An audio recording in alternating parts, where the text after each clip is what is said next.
बिस्मिल्लाहिर्रहमानिर्रहीम। हर हुर्फ पर 10 नेकियाँ। हज़रत इब्न मसऊद रदी अल्लाह ताला अन्हु रिवायत करते हैं। इसका मफ़हूम ये है कि रसूलुल्लाह सल्लल्लाहु अलैहि वसल्लम ने फरमाया, जो कुरान शरीफ का एक हुर्फ पढ़ेगा तो उसको एक नेकी मिलेगी। एक नेकी का अजर 10 नेकी के बराबर होगा।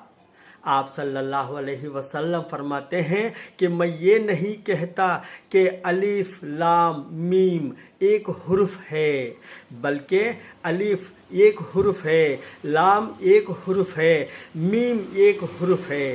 तो दोस्तों, अल्लाह ताला हम तमाम को रोज़ाना कुरान शरीफ तिलावत करने की तौफीक अता फरमावे और ढेर सारे नेकियां पाने की तौफीक अता फरमावे। आमीन। अस्सलामु अलैकुम रहमतुल्लाहि व बरकातुहू।